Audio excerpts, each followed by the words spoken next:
Gilgamesh washed out his long locks and cleaned his weapons. He flung back his hair from his shoulders. He threw off his stained clothes and changed them for new. He put on his royal robes and made them fast. When Gilgamesh had put on the crown, glorious Ishtar lifted her eyes, seeing the beauty of Gilgamesh.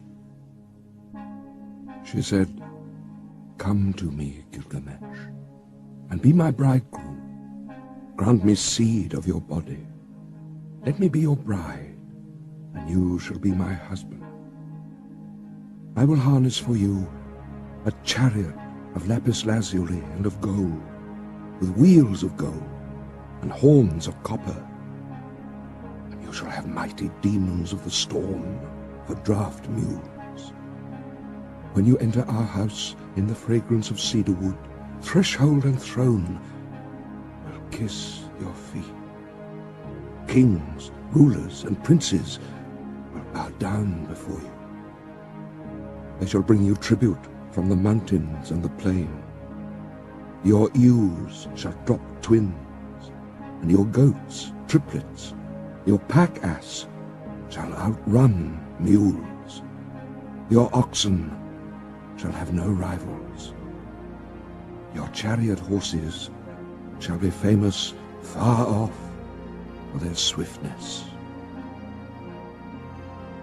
Gilgamesh opened his mouth and answered glorious Ishtar, "If I take you in marriage, what gifts can I give in return? What ointments and clothing for your body? I would gladly give you bread, and all sorts of food fit for a god. I would give you wine to drink, fit for a queen. I would pour out barley to stuff your granary. But as for making you my wife, that I will not. How would it go with me? Your lovers have found you like a brazier which smoulders in the cold, a back door which keeps out neither squall of wind nor storm, a castle which crushes the garrison, pitch that blackens the bearer, a water skim that chafes the carrier, a stone which falls from the parapet, a battering ram turned back from the enemy, a sandal that trips the wearer. Which of your lovers did you ever love forever? What shepherd of yours has pleased you for all time? Listen to me while I tell you the tale of your lovers. There was Tammuz, the lover of your youth. For him you decreed wailing year after year. You loved the many-colored roller, but still you struck and broke his wing. Now in the grove he sits and cries, "Kapi, Kapi, my wing, my wing." You have loved the lion, tremendous in strength. 7 pits you dug for him, and 7. You have loved the stallion, magnificent in battle, and for him you decreed whip and spur and a thong to gallop 7 leagues by force, and to muddy the water before he drinks. And for his mother, Sîn-lēqi-unninni, lamentations. You have loved the shepherd of the flock. He made meal cake for you day after day. He killed kids for your sake. You struck and turned him into a wolf. Now his own herd boys chase him away. His own hounds worry his flanks. And did you not love Ishur-anu, the gardener of your father's palm grove? He brought you baskets filled with dates without end. Every day he loaded your table. Then you turned your eyes on him and said, "Dearest Ishur-anu, come here to me. Let us enjoy your manhood. Come forward and take me. I am yours." Ishur-anu answered, "What are you asking from me? My mother has baked and I have eaten. Why should I come to such as you for food that is tainted and rotten?" For when was a screen of rushes sufficient protection from frosts? But when you had heard his answer, you struck him. He was changed to a blind mole deep in the earth, one whose desire is always beyond his reach. And if you and I should be lovers, should not I be served in the same fashion as all these others whom you loved once? When Ishtar heard this, she fell into a bitter rage. She went up to high heaven. Her tears poured down in front of her father Anu and Antum, her mother. She said, "My father, Gilgamesh, has heaped insults on me. He has told over all my abominable behavior, my foul and hideous acts." Anu opened his mouth and said, "Are you a father of gods? Did not you quarrel with Gilgamesh, the king, so now he has related your abominable behavior, your foul and hideous acts?" Ishtar opened her mouth and said again, "My father, give me the bull of heaven to destroy Gilgamesh. Fill Gilgamesh, I say, with arrogance to his destruction. But if you refuse to give me the bull of heaven, I will break in the doors of hell and smash the bolts. There will be confusion of people, those above with those from the lower depths.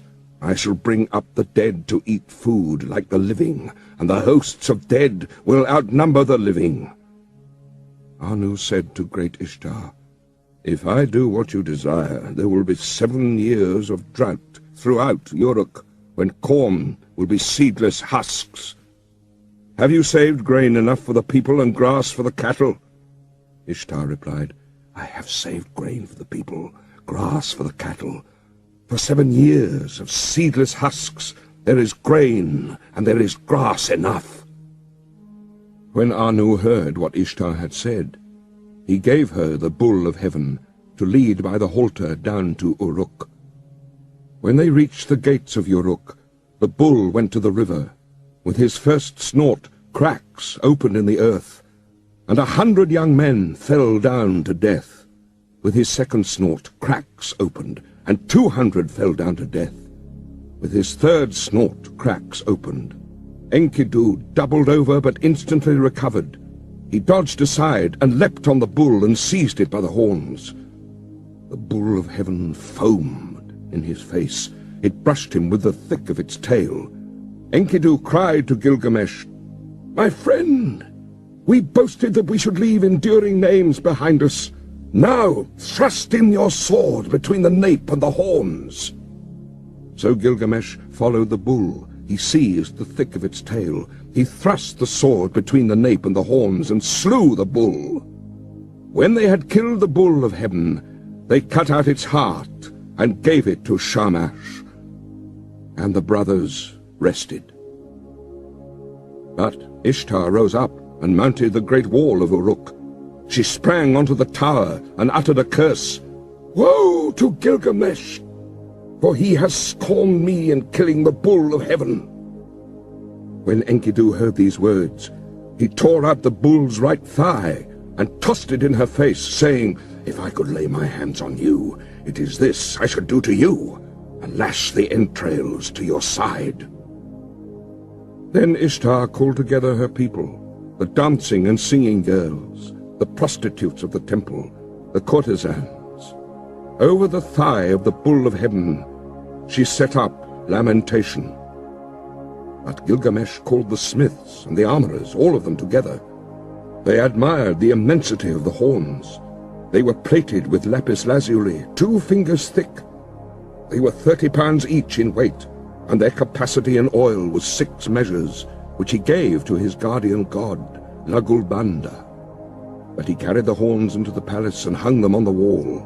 Then they washed their hands in Euphrates. They embraced each other and went away. They drove through the streets of Uruk, where the heroes were gathered to see them, and Gilgamesh called to the singing girls, "Who is the most glorious of the heroes? Who is most eminent among men? Gilgamesh is the most glorious of heroes. Gilgamesh is most eminent among men." And now there was feasting and celebrations and joy in the palace, till the heroes lay down, saying, "Now we will rest for the night." When the daylight came, Enkidu got up and cried to Gilgamesh, "Oh, my brother, such a dream I had last night.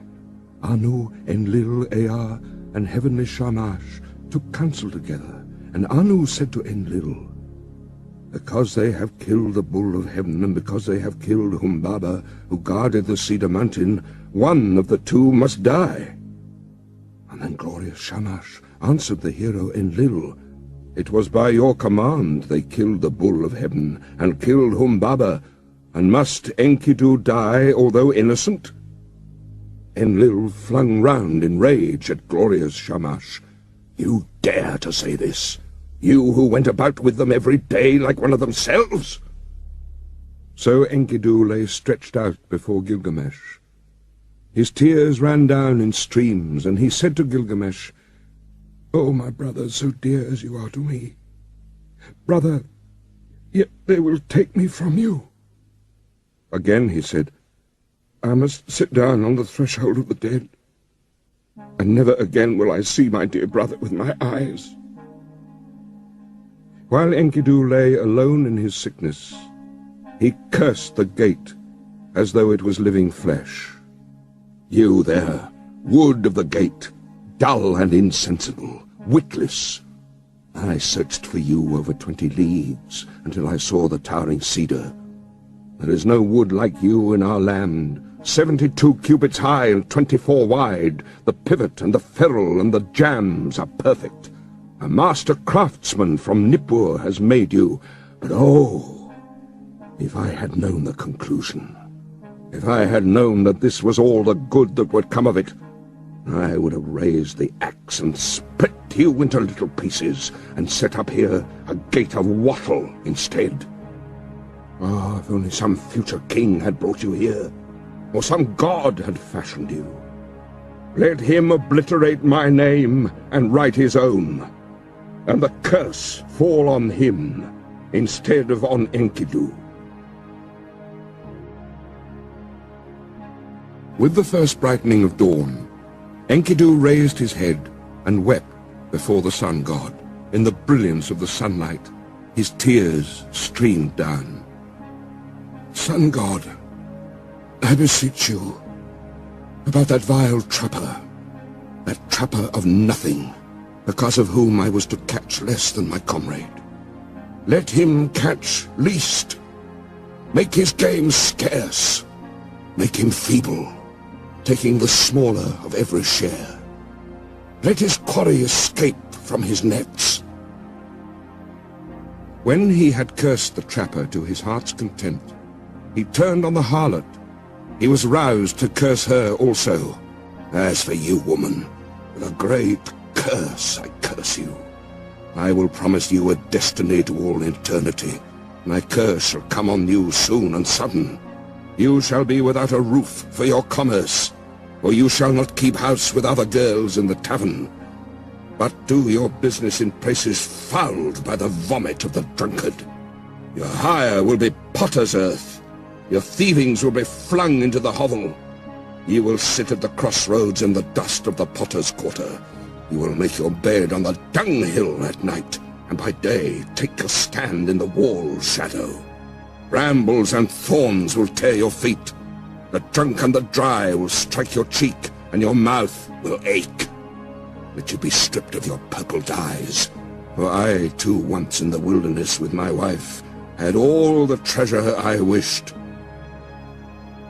When Shamash heard the words of Enkidu, he called to him from heaven, "Enkidu, why are you cursing the woman, the mistress who taught you to eat bread fit for gods, and drink wine of kings? She who put upon you a magnificent garment, did she not give you glorious Gilgamesh for your companion? And has not Gilgamesh, your own brother, made you rest on a royal bed, and recline on a couch at his left hand? He has made the princes of the earth kiss your feet, and now all the people of Uruk lament and wail over you.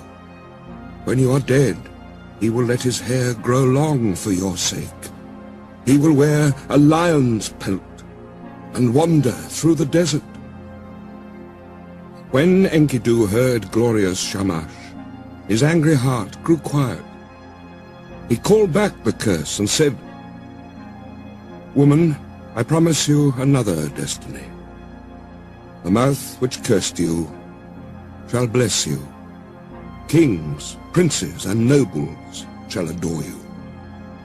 On your account, a man, though 12 miles off, will clap his hand to his thigh, and his hair will twitch. For you he will undo his belt, and open his treasure, and you shall have your desire. Lapis lazuli, gold and carnelian from the heap in the treasury. A ring for your hand, and a robe shall be yours. The priest will lead you into the presence of the gods. On your account, a wife, a mother of 7, was forsaken. As Enkidu slept alone in his sickness, in bitterness of spirit, he poured out his heart to his friend. It was I who cut down the cedar, I who leveled the forest, I who slew Humbaba, and now see what has become of me. Listen, my friend. This is the dream I dreamt last night. The heavens roared, and earth rumbled back an answer. Between them stood I, before an awful being, a somber-faced man-bird. He had directed on me his purpose. His was a vampire face. His foot was a lion's foot. His hand was an eagle's talon. He fell on me, and his claws were in my hair. He held me fast, and I smothered. And then he transformed me so that my arms became wings covered with feathers. He turned his stare towards me, and he led me away to the palace of Ur-Kala, the Queen of Darkness, to the house from which none who enters ever returns, down the road from which there is no coming back. There is the house whose people sit in darkness. Dust is their food, and clay their meat. They are clothed like birds with wings for covering. They see no light. They sit in darkness. I entered the house of dust, and I saw the kings of the earth, their crowns put away forever. Rulers and princes, all those who once wore kingly crowns and ruled the world in the days of old. They who had stood in the place of the gods, like Anu and Enlil, stood now like servants to fetch baked meats in the house of dust, to carry cooked meat and cold water from the waterskin. In the house of dust which I entered were high priests and acolytes, priests of the incantation and of ecstasy. There were servers of the temple, and there was Etana, that king of Kish, whom the eagle carried to heaven in the days of old. I saw also Samukan, god of cattle, and there was Eresh-Kigal, the queen of the underworld, and Belit-Sheri squatted in front of her, she who is recorder of the gods and keeps the book of death. She held a tablet from which she read. She raised her head, she saw me and spoke. Who has brought this one here? Then I awoke, like a man drained of blood, who wanders alone in a waste of rushes, like one whom the bailiff has seized, and his heart pounds with terror. Gilgamesh had peeled off his clothes. He listened to his words, and wept quick tears. Gilgamesh listened, and his tears flowed. He opened his mouth and spoke to Enkidu. Who is there in strong-walled Uruk who has wisdom like this? Strange things have been spoken. Why does your heart speak strangely? The dream was marvelous, but the terror was great. We must treasure the dream, whatever the terror. For the dream has shown that misery comes at last to the healthy man. The end of life is sorrow. And Gilgamesh lamented, Now I will pray to the great gods, for my friend had an ominous dream. This day on which Enkidu dreamed came to an end, and he lay stricken with sickness. One whole day he lay on his bed, and his suffering increased. He said to Gilgamesh, the friend on whose account he had left the wilderness, Once I ran for you, for the water of life, and I now have nothing. A second day he lay on his bed, and Gilgamesh watched over him. But the sickness increased. A third day he lay on his bed. He called out to Gilgamesh, rousing him up. Now he was weak, and his eyes were blind with weeping. 10 days he lay, and his suffering increased. 11 and 12 days he lay on his bed of pain. Then he called to Gilgamesh, "My friend, the great goddess cursed me, and I must die in shame. I shall not die like a man fallen in battle. I feared to fall, but happy is the man who falls in the battle. For I must die in shame." And Gilgamesh wept over Enkidu.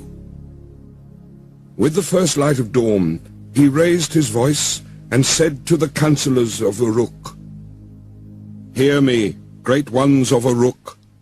I weep for Enkidu, my friend. Bitterly moaning like a woman mourning, I weep for my brother.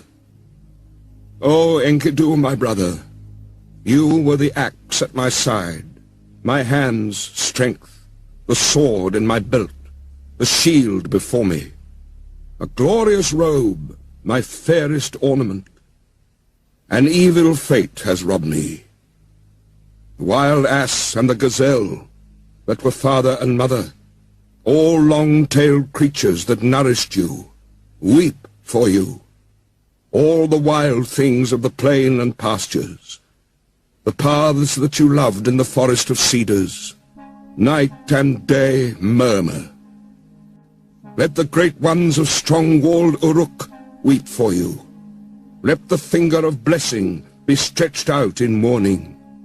Enkidu, young brother, hark, there is an echo through all the country, like a mother mourning. Weep all the paths where we walked together, and the beasts we hunted, the bear and hyena, tiger and panther, leopard and lion, the stag and the ibex, the bull and the doe, the river along whose banks we used to walk, weeps for you. Ula of Elam and dear Euphrates, where once we drew water for the waterskins, the mountain we climbed, where we slew the watchman, weeps for you. The warriors of strong-walled Uruk, where the bull of heaven was killed, weep for you. All the people of Eridu weep for you, Enkidu. Those who brought grain for your eating mourn for you now. Who rubbed oil on your back mourn for you now. Who poured beer for your drinking mourn for you now. The harlot who anointed you with fragrant ointment laments for you now. The women of the palace who brought you a wife, a chosen ring of good advice, lament for you now. And the young men, your brothers, as though they were women, go long-haired in mourning. What is this sleep which holds you now?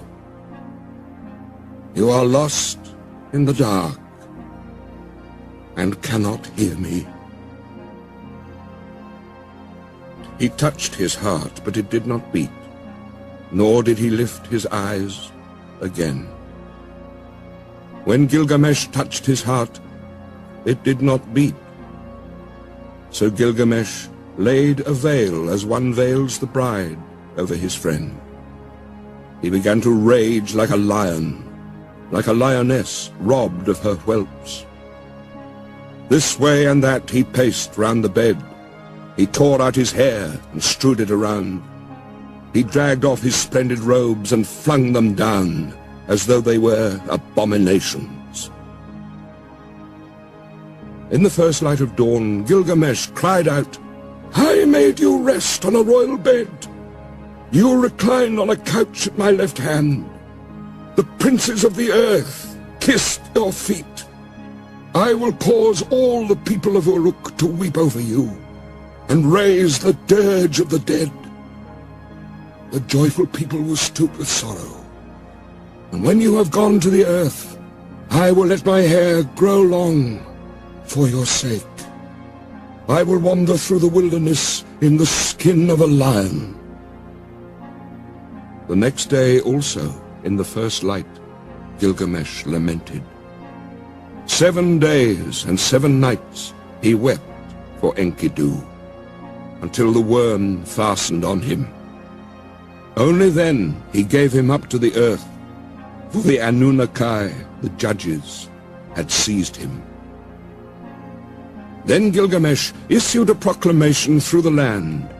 He summoned them all, the coppersmiths, the goldsmiths, the stoneworkers, and commanded them, "Make a statue of my friend." The statue was fashioned with a great weight of lapis lazuli for the breast and of gold for the body. A table of hard wood was set out, and on it a bowl of carnelian filled with honey, and a bowl of lapis lazuli filled with butter. These he exposed and offered to the sun. And weeping, he went away. Bitterly Gilgamesh wept for his friend Enkidu. He wandered over the wilderness as a hunter. He roamed over the plains. In his bitterness he cried, "How can I rest? How can I be at peace? Despair is in my heart. What my brother is now, that shall I be when I am dead. Because I am afraid of death, I will go as best I can to find Utnapishtim, whom they call the Far Away, for he has entered the assembly of the gods." So Gilgamesh traveled over the wilderness. He wandered over the grasslands, a long journey, in search of Utnapishtim, whom the gods took after the deluge. And they set him to live in the land of Dilmun, in the garden of the sun. And to him alone of men they gave everlasting life. At night, when he came to the mountain passes, Gilgamesh prayed, "In these mountain passes long ago, I saw lions, I was afraid, and I lifted my eyes to the moon. I prayed, and my prayers went up to the gods. So now, O moon god, Sîn, protect me." When he had prayed, he lay down to sleep, until he was woken from out of a dream. He saw the lions around him, glorying in life. Then he took his axe in his hand, he drew his sword from his belt, and he fell upon them like an arrow from the string, and struck and destroyed and scattered them. So at length Gilgamesh came to Mashu, the great mountains, about which he had heard many things, which guard the rising and the setting sun. Its twin peaks are as high as the wall of heaven, and its paps reach down to the underworld. At its gate the scorpions stand guard, half man and half dragon. Their glory is terrifying. Their stare strikes death into men. Their shimmering halo sweeps the mountains that guard the rising sun. When Gilgamesh saw them, he shielded his eyes for the length of a moment only. Then he took courage and approached. When they saw him so undismayed, the man-scorpion called to his mate, "This one who comes to us now is flesh of the gods." The mate of the man-scorpion answered, "2/3 is God, but 1/3 is man." Then he called to the man Gilgamesh. He called to the child of the gods, "Why have you come so great a journey? For what have you traveled so far, crossing the dangerous waters? Tell me the reason for your coming." Gilgamesh answered, "For Enkidu. I loved him dearly. Together we endured all kinds of hardships. On his account I have come, for the common lot of man has taken him. I have wept for him day and night. I would not give up his body for burial. I thought my friend would come back because of my weeping. Since he went, my life is nothing. That is why I have traveled here in search of Utnapishtim, my father. For men say he has entered the assembly of the gods and has found everlasting life. I have a desire to question him concerning the living and the dead." The man-scorpion opened his mouth and said, speaking to Gilgamesh, "No man born of woman has done what you have asked. No mortal man has gone into the mountain. The length of it is 12 leagues of darkness. In it there is no light, but the heart is oppressed with darkness. From the rising of the sun to the setting of the sun, there is no light." Gilgamesh said, "Although I should go in sorrow and in pain, with sighing and with weeping, still I must go. Open the gate of the mountain." And the man-scorpion said, "Go, Gilgamesh. I permit you to pass through the mountain of Mashu and through the high ranges. May your feet carry you safely home. The gate of the mountain is open." When Gilgamesh heard this, he did as the man-scorpion had said. He followed the sun's road to his rising through the mountain. When he had gone 1 league, the darkness became thick around him, for there was no light. He could see nothing ahead and nothing behind him. After 2 leagues, the darkness was thick, and there was no light. He could see nothing ahead and nothing behind him. After 3 leagues, the darkness was thick, and there was no light. He could see nothing ahead and nothing behind him. After 4 leagues, the darkness was thick, and there was no light. He could see nothing ahead and nothing behind him.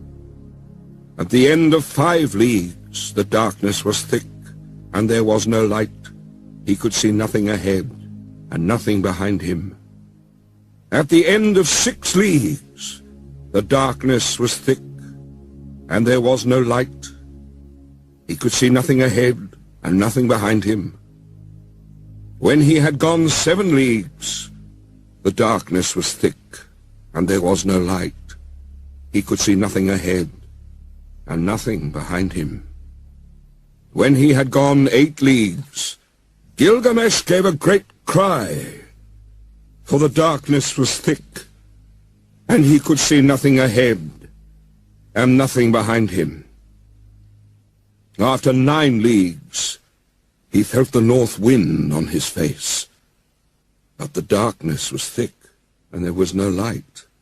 He could see nothing ahead and nothing behind him. After 10 leagues, the end was near. After 11 leagues, the dawn light appeared. At the end of 12 leagues, the sun streamed out. There was the garden of the gods. All round him stood bushes bearing gems. Seeing it, he went down at once, for there was fruit of carnelian, with the vine hanging from it, beautiful to look at. Lapis lazuli leaves hung thick with fruit, sweet to see.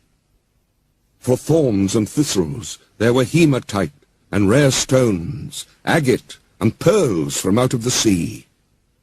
While Gilgamesh walked in the garden by the edge of the sea, Shamash saw him, and he saw that he was dressed in the skins of animals and ate their flesh. He was distressed, and he spoke and said, "No mortal man has gone this way before, nor will, as long as the winds drive over the sea." And to Gilgamesh he said, "You will never find the life for which you are searching." Gilgamesh said to glorious Shamash, "Now that I have toiled and strayed so far over the wilderness, am I to sleep and let the earth cover my head forever? Let my eyes see the sun until they are dazzled with looking. Although I am no better than a dead man, still let me see the light of the sun." Beside the sea she lives, the woman of the vine, the maker of wine. Siduri sits in the garden at the edge of the sea, with the golden bowl and the golden vats that the gods gave her. She is covered with a veil, and where she sits she sees Gilgamesh coming towards her, wearing skins, the flesh of the gods in his body, but despair in his heart, and his face like the face of one who has made a long journey. She looked, and as she scanned the distance, she said in her own heart, "Surely this is some felon. Where is he going now?" And she barred her gate against him with the crossbar, and shot home the bolt. But Gilgamesh, hearing the sound of the bolt, threw up his head and lodged his foot in the gate.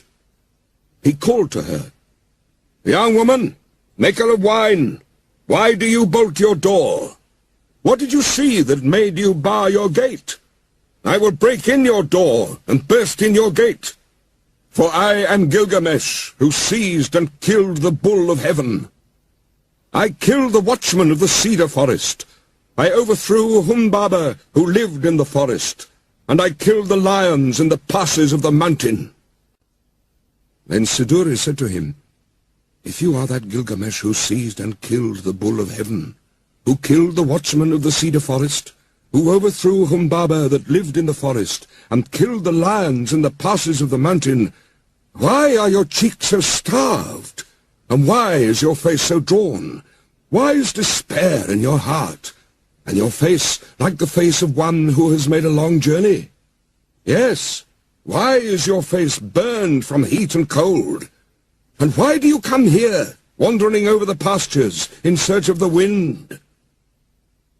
Gilgamesh answered her, "And why should not my cheeks be starved and my face drawn? Despair is in my heart, and my face is the face of one who has made a long journey. It was burned with heat and with cold. Why should I not wander over the pastures in search of the wind? My friend, my younger brother, he who hunted the wild ass of the wilderness and the panther of the plains, my friend, my younger brother, who seized and killed the bull of heaven and overthrew Humbaba in the cedar forest, my friend, who was very dear to me and who endured dangers beside me, Enkidu, my brother, whom I loved. The end of mortality has overtaken him. I wept for him 7 days and nights, till the worm fastened on him. Because of my brother, I am afraid of death. Because of my brother, I stray through the wilderness and cannot rest. But now, young woman, maker of wine, since I have seen your face, do not let me see the face of death, which I dread so much." She answered, "Gilgamesh, where are you hurrying to? You will never find that life for which you are looking. When the gods created man, they allotted to him death. But life they retained in their own keeping. As for you, Gilgamesh, fill your belly with good things, day and night, night and day. Dance and be merry, feast and rejoice. Let your clothes be fresh, bathe yourself in water. Cherish the little child that holds your hand, and make your wife happy in your embrace. For this, too, is the lot of man." But Gilgamesh said to Siduri, the young woman, "How can I be silent? How can I rest when Enkidu, whom I love, is dust? And I too shall die and be laid in the earth. You live by the seashore and look into the heart of it. Young woman, tell me now, which is the way to Utnapishtim, the son of Tutu? What directions are there for the passage? Give me, oh, give me directions. I will cross the ocean, if it is possible. If it is not, I will wander still farther in the wilderness." The winemaker said to him, "Gilgamesh, there is no crossing the ocean. Whoever has come since the days of old has not been able to pass that sea. The sun in his glory crosses the ocean. But who besides Shamash has ever crossed it? The place and the passage are difficult, and the waters of death are deep, which flow between. Gilgamesh, how will you cross the ocean? When you come to the waters of death, what will you do?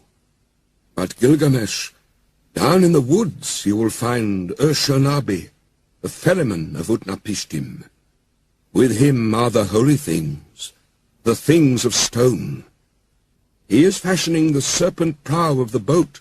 Look at him well, and if it is possible, perhaps you will cross the waters with him. But if it is not possible, then you must go back." When Gilgamesh heard this, he was seized with anger. He took his axe in his hand and his dagger from his belt. He crept forward, and he fell on them like a javelin, and then he went into the forest and sat down. Ashurbanipal saw the dagger flash and heard the axe, and he beat his head, for Gilgamesh had shattered the tackle of the boat in his rage. Ashurbanipal said to him, "Tell me, what is your name?"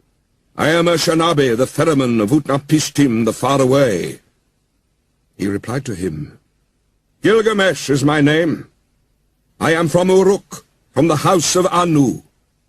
Then Ashurbanipal said to him, "Why are your cheeks so starved and your face drawn? Why is despair in your heart and your face like the face of one who has made a long journey? Yes, why is your face burned with heat and with cold? And why do you come here, wandering over the pastures in search of the wind?" Gilgamesh said to him, "Why should not my cheeks be starved and my face drawn? Despair is in my heart, and my face is the face of one who has made a long journey. I was burned with heat and with cold. Why should I not wander over the pastures? My friend, my younger brother, was seized and killed the bull of heaven, and overthrew Humbaba in the cedar forest, my friend, who was very dear to me, and who endured dangers beside me. Enkidu, my brother, whom I loved, the end of mortality has overtaken him. I wept for him 7 days and nights, till the worm fastened on him. Because of my brother, I am afraid of death. Because of my brother, I stray through the wilderness. His fate lies heavy upon me. How can I be silent? How can I rest? He is dust, and I too shall die, and be laid in the earth forever. I am afraid of death. Therefore, Ashurbanipal, tell me, which is the road to Utnapishtim? If it is possible, I will cross the waters of death. If not, I will wander still farther through the wilderness." Ashurbanipal said to him, "Gilgamesh, your own hands have prevented you from crossing the ocean. When you destroyed the tackle of the boat, you destroyed its safety." Then the two of them talked it over, and Gilgamesh said, "Why are you so angry with me, Ashurbanipal? For you yourself cross the sea by day and night. At all seasons you cross it." "Gilgamesh, those things you destroyed, their property is to carry me over the water, to prevent the waters of death from touching me. It was for this reason that I preserved them, but you have destroyed them, and the Urnu snakes with them. But now go into the forest, Gilgamesh. With your axe, cut poles 120, cut them 60 cubits long, paint them with bitumen, set on them ferrules, and bring them back." When Gilgamesh heard this, he went into the forest. He cut poles 120. He cut them 60 cubits long. He painted them with bitumen. He set on them ferrules, and he brought them to Ashurbanipal. Then they boarded the boat, Gilgamesh and Ashurbanipal together, launching it out on the waves of ocean. For 3 days they ran on, as it were a journey of a month and 15 days, and at last Ashurbanipal brought the boat to the waters of death. Then Ashurbanipal said to Gilgamesh, "Press on, take a pole and thrust it in, but do not let your hands touch the waters. Gilgamesh, take a second pole, take a third, take a fourth pole. Now, Gilgamesh, take a fifth, take a sixth and seventh pole. Gilgamesh, take an eighth and ninth, a 10th pole. Gilgamesh, take an 11th, take a 12th pole." After 120 thrusts, Gilgamesh had used the last pole. Then he stripped himself. He held up his arms for a mast, and his covering for a sail. So Ashurbanipal the ferryman brought Gilgamesh to Utnapishtim, whom they call the Far Away, who lives in Dilmun, at the place of the sun's transit, eastward of the mountain. To him alone of men the gods had given everlasting life. Now Utnapishtim, where he lay at ease, looked into the distance, and he said in his heart, musing to himself, "Why does the boat sail here, without tackle and mast? Why are the sacred stones destroyed? And why does the master not sail the boat? The man who comes is none of mine. Where I look I see a man whose body is covered with skins of beasts. Who is this who walks up the shore behind Ashurbanipal? For surely he is no man of mine." So Utnapishtim looked at him and said, "What is your name, you who come here, wearing the skins of beasts, with your cheeks starved and your face drawn? Where are you hurrying to now? For what reason have you made this great journey, crossing the seas whose passage is difficult? Tell me the reason for your coming." He replied, "Gilgamesh is my name. I am from Uruk, from the house of Anu." Then Utnapishtim said to him, "If you are Gilgamesh, why are your cheeks so starved and your face drawn? Why is despair in your heart, and your face like the face of one who has made a long journey? Yes, why is your face burned with heat and cold? And why do you come here, wandering over the wilderness in search of the wind?" Gilgamesh said to him, "Why should not my cheeks be starved, and my face drawn? Despair is in my heart, and my face is the face of one who has made a long journey. It was burned with heat and with cold. Why should I not wander over the pastures? My friend, my younger brother, who seized and killed the bull of heaven, and overthrew Humbaba in the cedar forest, my friend who was very dear to me, and endured dangers beside me, Enkidu, my brother, whom I loved, the end of mortality has overtaken him. I wept for him 7 days and nights, till the worm fastened on him. Because of my brother I am afraid of death. Because of my brother I stray through the wilderness. His fate lies heavy upon me. How can I be silent? How can I rest? He is dust, and I shall die also, and be laid in the earth forever." Again Gilgamesh said, speaking to Utnapishtim, "It is to see Utnapishtim, whom we call the Far Away, that I have come this journey. For this I have wandered over the world. I have crossed many difficult ranges. I have crossed the seas. I have wearied myself with travelling. My joints are aching, and I have lost acquaintance with sleep, which is sweet. My clothes were worn out before I came to the house of Siduri. I have killed the bear and hyena, the lion and panther, the tiger, the stag and the ibex, all sorts of wild game and the small creatures of the pastures. I ate their flesh and I wore their skins, and that was how I came to the gate of the young woman, the maker of wine, who barred her gate of pitch and bitumen against me. But from her I had news of the journey. So then I came to Ashurbanipal the ferryman, and with him I crossed over the waters of death. O Father Utnapishtim, you who have entered the assembly of the gods, I wish to question you concerning the living and the dead. How shall I find the life for which I am searching?" Utnapishtim said, "There is no permanence. Do we build a house to stand forever? Do we seal a contract to hold for all time? Do brothers divide an inheritance to keep forever? Does the flood time of rivers endure? It is only the nymph of the dragonfly who sheds her lava and sees the sun in his glory.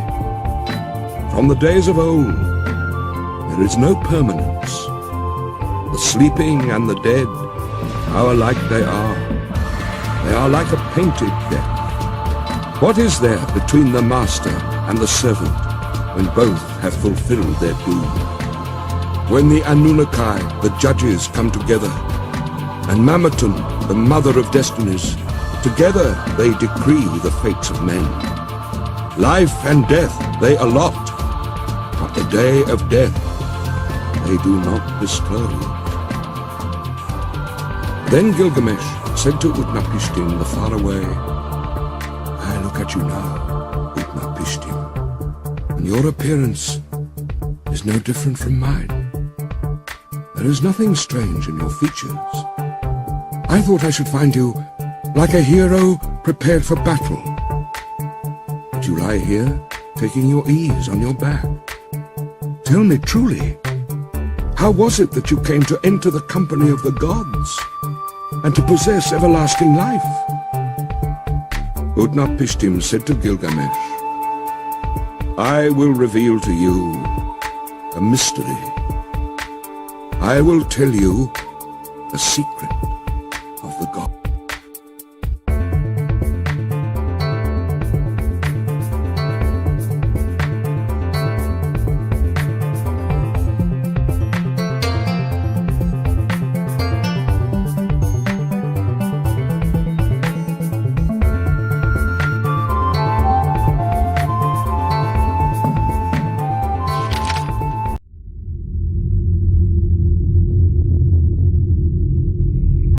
You know the city, Shuruppak. It stands on the banks of Euphrates. That city grew old, and the gods that were in it were old. There was Anu, lord of the firmament, their father, and warrior Enlil, their counselor, Ninurta, the helper, and Ennugi, watcher over canals. And with them also was Ea. In those days the world teemed, the people multiplied, the world bellowed like a wild bull, and the great god was aroused by the clamor. Enlil heard the clamor, and he said to the gods in council, The uproar of mankind is intolerable, and sleep is no longer possible by reason of the babel. So the gods agreed to exterminate mankind. Enlil did this, but Ea, because of his oath, warned me in a dream. He whispered their words to my house of reeds. Reed house, wall, O wall, hearken, reed house, wall, reflect. O man of Shuruppak, son of Ubaratutu, tear down your house and build a boat, abandon possessions, and look for life. Despise worldly goods, and save your soul alive. Tear down your house, I say, and build a boat. These are the measurements of the bark, as you shall build her. Let her beam equal her length. Let her deck be roofed like the vault that covers the abyss. Then take up into the boat the seed of all living creatures. When I had understood, I said to my lord, Behold, what you have commanded I will honor and perform. But how shall I answer the people, the city, the elders? Then Ea opened his mouth and said to me, his servant, Tell them this. I have learnt that Enlil is wrathful against me. I dare no longer walk in his land, nor live in his city. I will go down to the gulf to dwell with Ea, my lord. But on you he will rain down abundance, rare fish, and shy wild fowl, a rich harvest tide. In the evening the rider of the storm will bring you wheat in torrents. In the first light of dawn, all my household gathered round me. The children brought pitch, and the men whatever was necessary. On the fifth day I laid the keel and the ribs, then I made fast the planking. The ground space was 1 acre. Each side of the deck measured 120 cubits, making a square. I built 6 decks below, 7 in all. I divided them into 9 sections with bulkheads between. I drove in wedges where needed. I saw to the punt poles and laid in supplies. The carriers brought oil in baskets. I poured pitch into the furnace, and asphalt and oil. More oil was consumed in caulking, and more again the master of the boat took into his stores. I slaughtered bullocks for the people, and every day I killed sheep. I gave the shipwrights wine to drink, as though it were river water, raw wine and red wine and oil and white wine. There was feasting then, as there is at the time of the New Year's festival. I myself anointed my head. On the 7th day, the boat was complete. Then was the launching, full of difficulty. There was shifting of ballast above and below till 2/3 was submerged. I loaded into her all that I had of gold and of living things, my family, my kin, the beast of the field, both wild and tame, and all the craftsmen. I sent them on board, for the time that Shamash had ordained was already fulfilled, when he said, "In the evening, when the rider of the storm sends down the destroying rain, enter the boat and batten her down." The time was fulfilled. The evening came. The rider of the storm sent down the rain. I looked out at the weather, and it was terrible. So I too boarded the boat and battened her down. All was now complete, the battening and the caulking. So I handed the tiller to Pazur-Amuri, the steersman, with the navigation and the care of the whole boat. With the first light of dawn, a black cloud came from the horizon. It thundered within, where Adad, lord of the storm, was riding. In front, over hill and plain, Shulat and Hanish, heralds of the storm, led on. Then the gods of the abyss rose up. Nergal pulled out the dams of the nether waters. Ninurta, the warlord, threw down the dikes, and the 7 judges of hell, the Anunnaki, raised their torches, lighting the land with their livid flame. A stupor of despair went up to heaven, when the god of the storm turned daylight to darkness, when he smashed the land like a cup. 1 whole day the tempest raged, gathering fury as it went. It poured over the people like the tides of battle. A man could not see his brother, nor the people be seen from heaven. Even the gods were terrified at the flood. They fled to the highest heaven, the firmament of Anu. They crouched against the walls, cowering like curs. Then Ishtar, the sweet-voiced queen of heaven, cried out like a woman in travail, "Alas! The days of old are turned to dust, because I commanded evil. Why did I command this evil in the council of all the gods? I commanded wars to destroy the people, but are they not my people? For I brought them forth. Now, like the spawn of fish, they float in the ocean." The great gods of heaven and of hell wept. They covered their mouths. For 6 days and 6 nights the winds blew. Torrent and tempest and flood overwhelmed the world. Tempest and flood raged together like warring hosts. When the 7th day dawned, the storm from the south subsided, the sea grew calm, the flood was stilled. I looked up the face of the world, and there was silence. All mankind was turned to clay. The surface of the sea stretched as flat as a rooftop.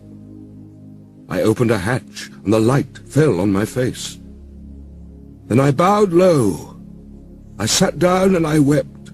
The tears streamed down my face, for on every side was the waste of water. I looked for land in vain. But 14 leagues distant there appeared a mountain, and there the boat grounded. On the mountain of Nisir the boat held fast. She held fast, and did not budge. 1 day she held, and a 2nd day on the mountain of Nisir she held fast, and did not budge. A 3rd day and a 4th day she held fast on the mountain, and did not budge. A 5th day and a 6th day she held fast on the mountain. When the 7th day dawned, I loosed a dove, and let her go. She flew away, but finding no resting place, she returned. Then I loosed a swallow, and she flew away, but finding no resting place, she returned. I loosed a raven.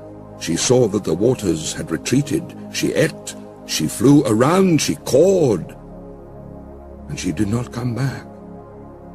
Then I threw everything open to the 4 winds. I made a sacrifice and poured out a libation on the mountaintop. 7 and again 7 cauldrons I set up on their stands. I heaped up wood and cane and cedar and myrtle. When the gods smelled the sweet savor, they gathered like flies over the sacrifice. Then at last Ishtar also came. She lifted her necklace with the jewels of heaven that once Anu had made to please her. O you gods here present, by the lapis lazuli round my neck, I shall remember these days as I remember the jewels of my throat. These last days I shall not forget. Let all the gods gather round the sacrifice, except Enlil. He shall not approach this offering, for without reflection he brought the flood.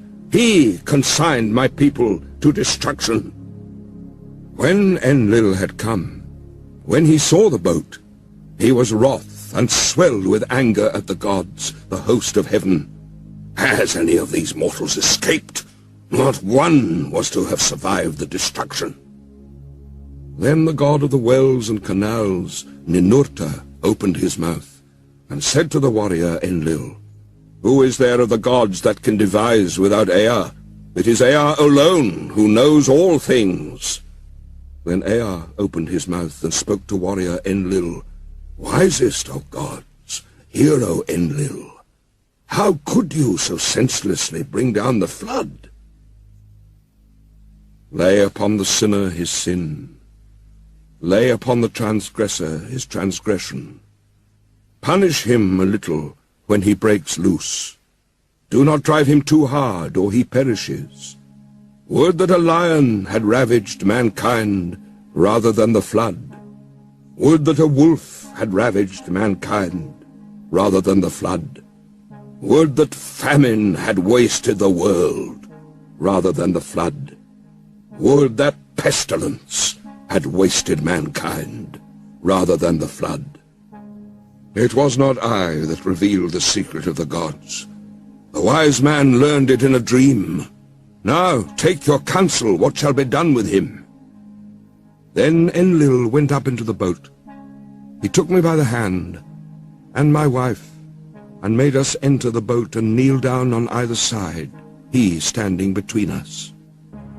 He touched our foreheads to bless us, saying, In time past, Utnapishtim was a mortal man. Henceforth, he and his wife shall live in the distance at the mouth of the rivers. Thus it was that the gods took me and placed me here to live in the distance at the mouth of the rivers. Utnapishtim said, As for you, Gilgamesh, who will assemble the gods for your sake, so that you may find that life for which you are searching? But if you wish, come and put it to the test. Only prevail against sleep for 6 days and 7 nights. But while Gilgamesh sat there resting on his haunches, a mist of sleep, like soft wool teased from the fleece, drifted over him.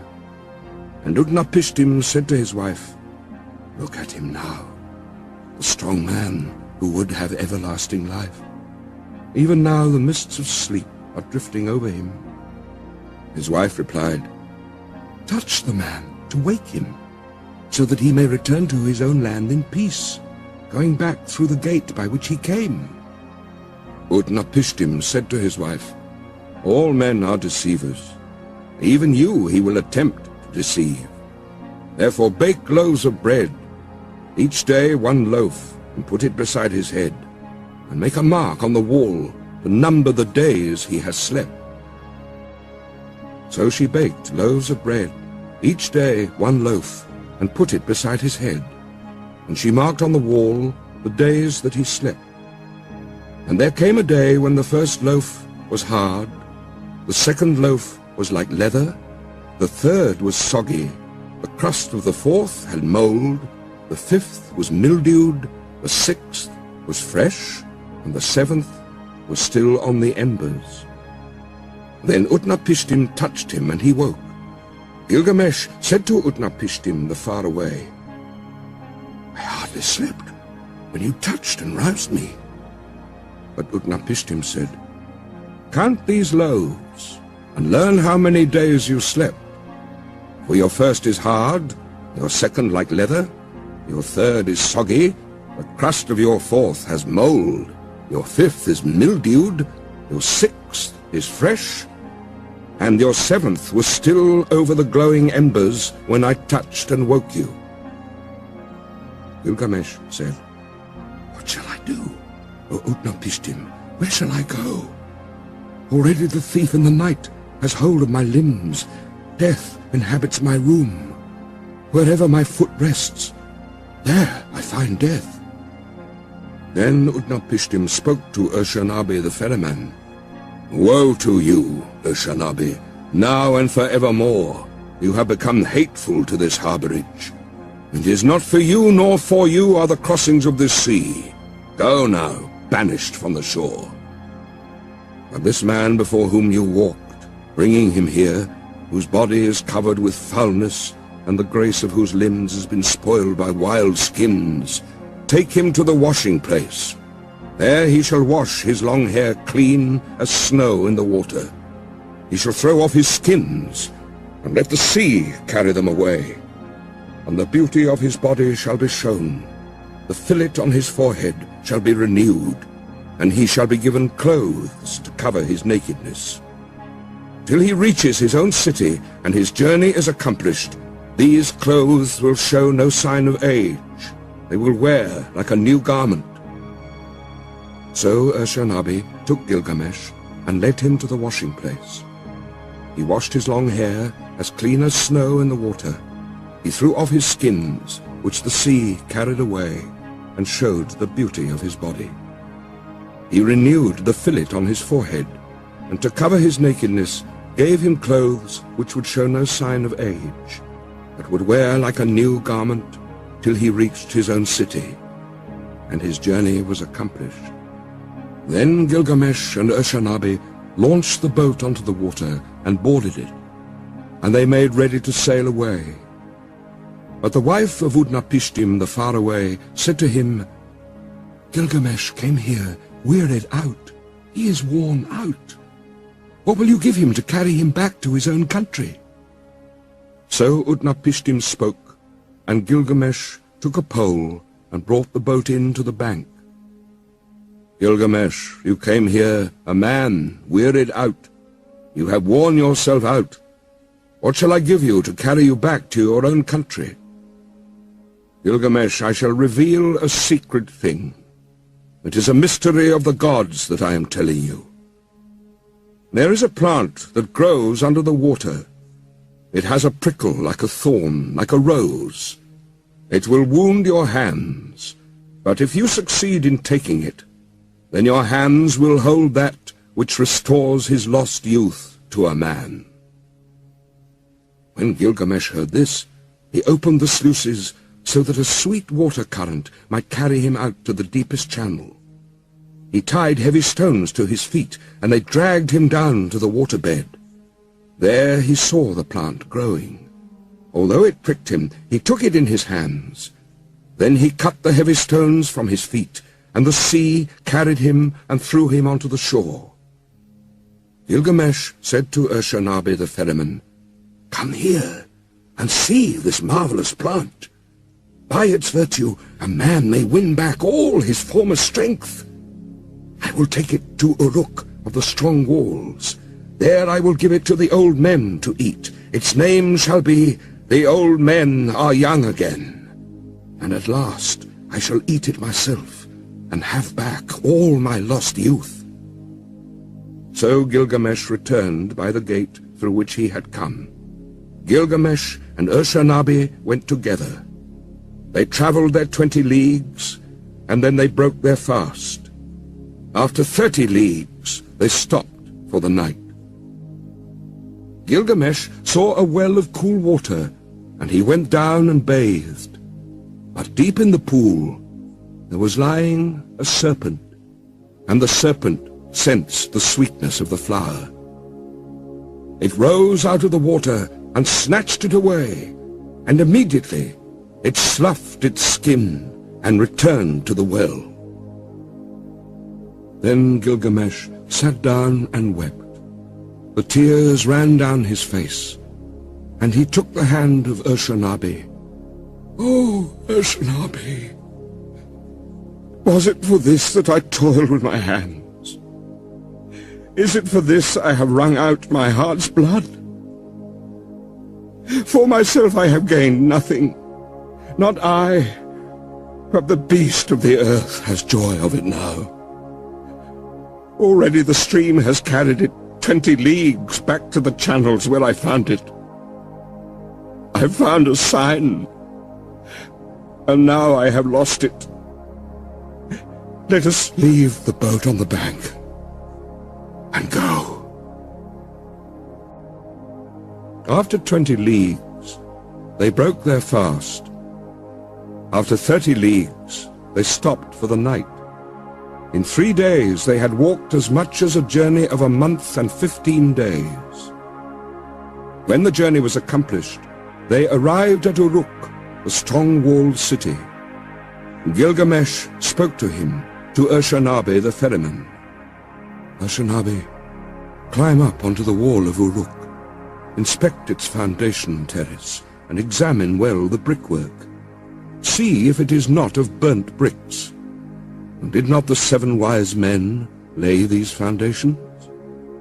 1/3 of the whole is city, 1/3 is garden, and 1/3 is field, with the precinct of the goddess Ishtar. These parts and the precinct are all Uruk." This too was the work of Gilgamesh the king, who knew the countries of the world. He was wise. He saw mysteries and knew secret things. He brought us a tale of the days before the flood. He went a long journey, was weary, worn out with labor, and returning, engraved on a stone the whole story. The destiny was fulfilled which the father of the gods, Enlil of the mountain, had decreed for Gilgamesh. In nether earth the darkness will show him a light. Of mankind, all that are known, none will leave a monument for generations to come to compare with his. The heroes, the wise men, like the new moon, have their waxing and waning. Men will say, "Who has ever ruled with might and with power like him?" As in the dark month, the month of shadows, so without him there is no light. Oh, Gilgamesh, this was the meaning of your dream. You were given the kingship. Such was your destiny. Everlasting life was not your destiny. Because of this, do not be sad at heart. Do not be grieved or oppressed. He has given you power to bind and to loose, to be the darkness and the light of mankind. He has given unexampled supremacy over the people, victory in battle from which no fugitive returns, in forays and assaults from which there is no going back. But do not abuse this power. Deal justly with your servants in the palace. Deal justly before the face of the sun. The king has laid himself down and will not rise again. The Lord of Kula will not rise again. He overcame evil, he will not come again. Though he was strong of arm, he will not rise again. He had wisdom and a comely face, he will not come again.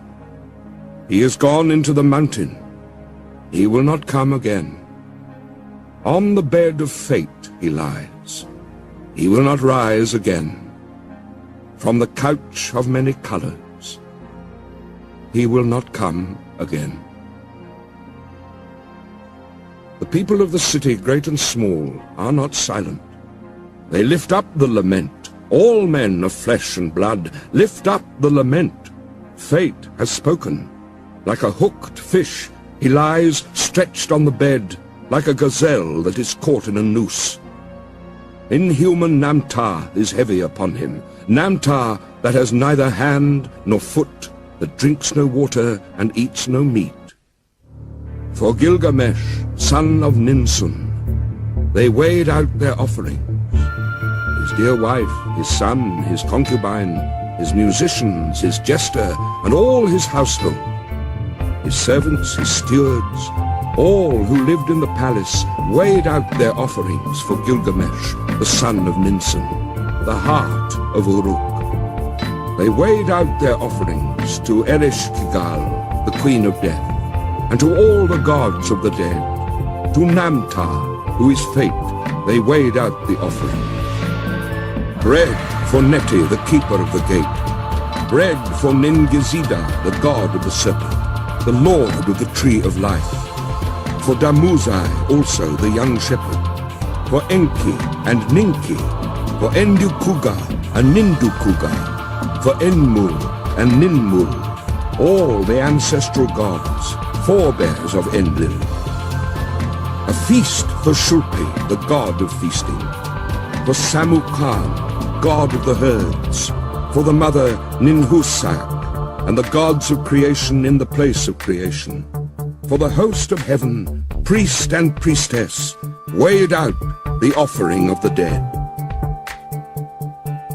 Gilgamesh, the son of Ninsun, lies in the tomb. At the place of offerings, he weighed the bread offering. At the place of libation, he poured out the wine.